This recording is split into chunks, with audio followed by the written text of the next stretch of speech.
আসসালামু আলাইকুম। Hello everyone, আমি আজকে নিয়ে আসছি চাপিলা মাছের রেসিপি। তো আশা করি আপনাদের সবার কাছে ভালো লাগবে। তো এখানে আমি নিয়ে নিচ্ছি একটি প্যান, এর মধ্যে দিয়ে দিচ্ছি পরিমাণ মতো তেল, দিয়ে দিচ্ছি পেঁয়াজ কুচি, এরপর দিয়ে দিচ্ছি কেটে রাখা আলুটাকে দিয়ে ভালোভাবে একটু নেড়ে চেড়ে একটু ভাজা দিয়ে দিতে হবে।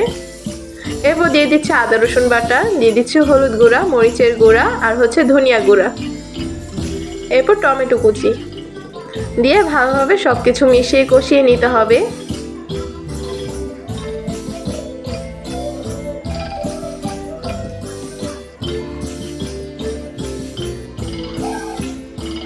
এই পর্যায়ে আমি কিছুটা পানি অ্যাড করব যেন আলুটা সিদ্ধ হয়ে যায়।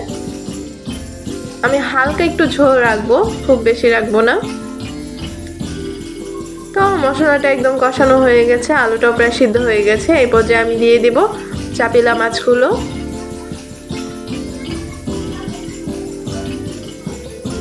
সবগুলো মাছ দেওয়া হয়ে গেলে আমি হালকা একটু নেড়ে দিচ্ছি। এরপর আমি ঢাকা দিয়ে দিচ্ছি মাছটা হওয়া পর্যন্ত। এরপর ঢাকাটা উঠিয়ে দেখুন আমার মাছগুলো প্রায় হয়ে এসেছে। এরপর আমি এটাকে একটু ভালোভাবে নেড়ে চেড়ে দিচ্ছি। এই পর্যায়ে দিয়ে দিচ্ছি ধনিয়া পাতা কুচি।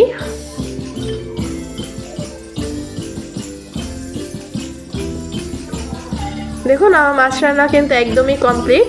আমার এই রেসিপিটা আজকে আপনাদের কাছে কেমন লাগলো, যদি ভালো লাগে অবশ্যই আমার চ্যানেলটাকে লাইক এবং সাবস্ক্রাইব করে পাশে থাকবেন। আজকের মতো বিদায় নিচ্ছি। আল্লাহ হাফেজ।